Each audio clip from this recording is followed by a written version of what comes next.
तो मैंने अलहदा रास्ता इख्तियार नहीं किया है। नहीं करना चाहते ना करें ना, कोई बात नहीं। उन्होंने गलत रास्ता इख्तियार किया है। बहुत हैं नेशनल कॉन्फ्रेंस में जो और कैंपेन कर सकते। माफ़ी मांगनी चाहिए वो उन्हें, मुझे नहीं। दोस्तों, जम्मू कश्मीर में क्या हो रहा है? जम्मू कश्मीर में जिस पार्टी को जम्मू कश्मीर की आवाम ने सबसे ज्यादा वोट दिया, जिस पार्टी के जम्मू कश्मीर के असेंबली में सबसे ज्यादा एमएलए हैं, वो पार्टी के नेता आपस में लड़ रहे हैं। और कोई छोटा मोटा नेता नहीं, आगा सैयद रुहुल्लाह मेहदी जो नेशनल कॉन्फ्रेंस के मेंबर पार्लियामेंट है और चीफ मिनिस्टर उमर अब्दुल्ला। अब ऐसा लग रहा है कि ये दोनों बिल्कुल आमने सामने हैं। अभी तक बात ढकी छुपी लग रही थी, लेकिन अब सीधे तौर पर इनके बयानों को सुनेंगे तो ऐसा लग रहा है कि आगा रुहुल्लाह के निशाने पर कोई और नहीं, सीधे उमर अब्दुल्ला है, और उमर अब्दुल्ला के निशाने पर कोई और नहीं, सीधे आगा रुहुल्लाह है। सवाल यह है, अब आपको बताते हैं, छोटी सी बात सुनिए।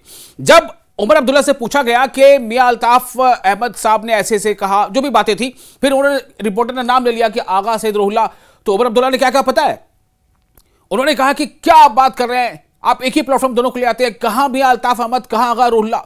मैं सिर्फ ये कहना चाहता हूं कि उन्होंने क्या कहा क्या नहीं कहा, कि इस जुमले से यह अंदाजा कीजिए कि आगा रुहुल्लाह के बारे में कहीं ना कहीं बहुत ज्यादा आगा रुहुल्लाह और उमर अब्दुल्ला के बीच ये जो दूरी है ना, ये बहुत बढ़ गई है। ये बढ़ती दूरी ये बता रही है कि आने वाले वक्त में फिलहाल ऐसा नहीं लगता जब तक कि कोई और इसमें अमल दखल अपना ना करे। मैं इससे पहले कि ज्यादा कुछ बताऊं, सबसे पहले मैं आपको सिर्फ इतना बताना चाहता हूं कि बडगाम जो असेंबली बाई इलेक्शन होने जा रहा है, उस बडगाम असेंबली बाई इलेक्शन में बहुत बड़ी चुनौती हो जाएगी नेशनल कॉन्फ्रेंस के लिए अगर आगा सैयद रुहुल्लाह की नाराजगी यूं ही बरकरार रह जाएगी। क्यों? मैं आपको पूरी बात बताता हूं इत्मीनान से। पहले आप एक बयान सुनिए। आगा सैयद रुहुल्लाह साहब ने बयान जो दिया है, ताजा बयान, उसमें उन्होंने सीधे तौर पर कहीं ना कहीं यह सवाल उठा दिया है कि उमर अब्दुल्ला अपनी कुर्सी छोड़ क्यों नहीं देते। हम अपने एजेंडे से, पार्टी के एजेंडे से हम दूर नहीं हुए, वो दूर हो गए, तो उनको चाहिए कि वो उतर जाएं जहां बैठे हैं। सुनिए उस बयान को। जो कौम से इलाहिदगी इख्तियार करे, मुझे ये फिक्र कहाँ होगी क्या मेरी उनसे इलाहिदगी है या नहीं है। मेरा सवाल उनसे ये भी है, आज भी है, और आप इस सवाल का जवाब लेके आइए। क्या जो मैं बातें करता हूँ, जो सवाल मैं करता हूँ, क्या ये नेशनल कॉन्फ्रेंस का एजेंडा नहीं है? और अगर ये नेशनल कॉन्फ्रेंस का एजेंडा है तो मैंने अलहदा रास्ता इख्तियार नहीं किया है, उन्होंने गलत रास्ता इख्तियार किया है। तो अगर किसी को अपनी जगह से दूर हटना चाहिए, उतरना चाहिए, माफी मांगनी चाहिए, वो उन्हें, मुझे नहीं। आपने सुना कि आगा सैयद रुहुल्लाह ने यह क्या कहा है। अब आपको बताते हैं कि यह क्यों कहा, इस हद तक बात क्यों आई। दरअसल मियां अल्ताफ अहमद ये भी नेशनल कॉन्फ्रेंस के मेंबर पार्लियामेंट हैं।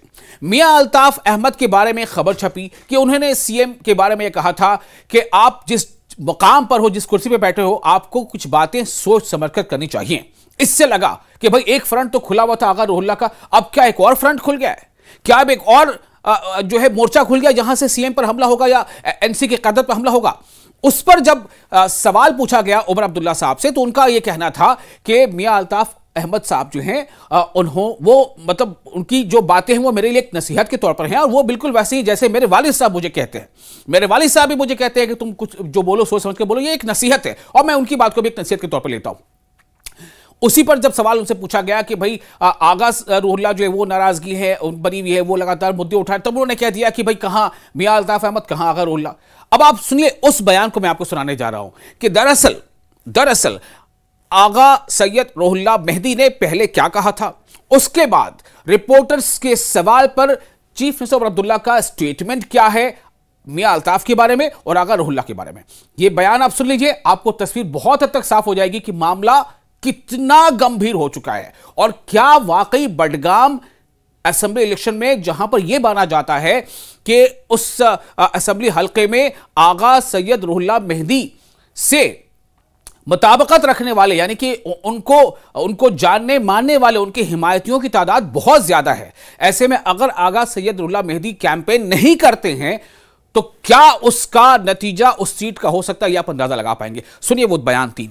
जम्मू कश्मीर के लोगों ने इस सब को बालाए ताख रख के, इन सभी सवालों को बालाए ताख रख के एक पर्टिकुलर पार्टी को मेजॉरिटी के साथ एक मजबूत मैंडेट दिया था कि उसके बाद आपको किसी की शायद ज़रूरत भी ना पड़े। उम्मीद ये थी कि लोगों की शायद उस कन्फ्यूजन से हम दूर निकलेंगे, उन डिवीजन से हम दूर निकलेंगे, एक ही पार्टी को एक स्ट्रॉन्ग मैंडेट देंगे और वही पार्टी जो है हमारी लड़ाई लड़ेगी। अब बदकिस्मती ये है कि 1 साल हुआ और 1 साल के अंदर अंदर जो मैंडेट दिया गया था, जो पॉलिटिकल मैंडेट, एस्पिरेशनल मैंडेट दिया गया था इस पार्टी को, नेशनल कॉन्फ्रेंस को, तो उस सेंटिमेंट, उस मैंडेट पे काम नहीं किया गया जिस तरह से काम किया जाना चाहिए था। मैं मियां अल्ताफ साहब की बहुत इज्जत करता हूं, सीनियर लीडर हैं नेशनल कॉन्फ्रेंस के। उनका ये बयान पढ़ने के बाद मैंने उनसे फ़ोन पे बात की और मैंने उनसे इसके बारे में पूछा। हालांकि मुझे पूछने की ज़रूरत ही नहीं पड़ी।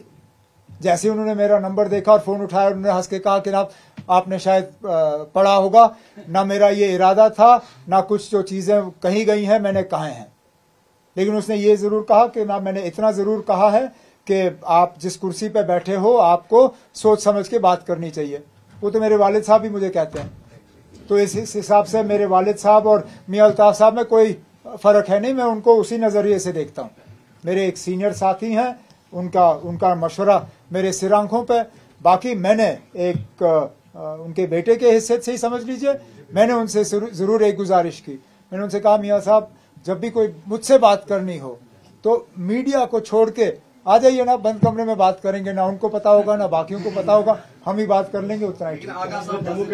वो उनकी तो मैं बात ही नहीं करूँगा। उनका ना आप किन लोगों को एक प्लेटफॉर्म पे ला रहे हो ना, कहाँ मियां अल्ताफ और कहाँ वो। मैंने कभी किसी को कैंपेन करने के लिए या कैंपेन ना करने के लिए मजबूर नहीं किया है। नहीं करना चाहते ना करें ना, कोई बात नहीं। बहुत हैं नेशनल कॉन्फ्रेंस में जो और कैंपेन कर सकते हैं। तो सुना आपने, अब आप ही बताइए कि वो जो कहते हैं कि बात निकलेगी तो दूर तलक जाएगी, आपको क्या लग रहा है कि ये बात दूर तलक जाने वाली है?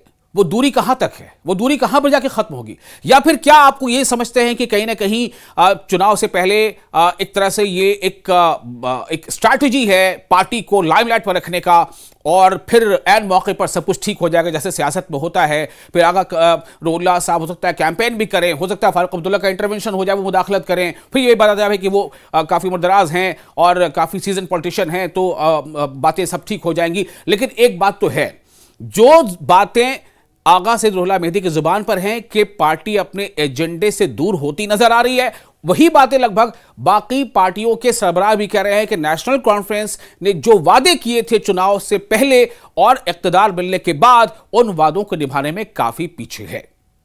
आप इस वीडियो के बारे में क्या सोचते हैं? अपनी राय हमें जरूर लिख भेजें कमेंट सेक्शन में, ताकि हमें पता चले कि आपको वीडियो में क्या पसंद है क्या नहीं। तो मैंने अलहदा रास्ता इख्तियार नहीं किया है। नहीं करना चाहते ना करें ना, कोई बात नहीं। उन्होंने गलत रास्ता इख्तियार किया है। बहुत हैं नेशनल कॉन्फ्रेंस में जो और कैंपेन कर सकते हैं। माफ़ी मांगनी चाहिए वो उन्हें, मुझे नहीं।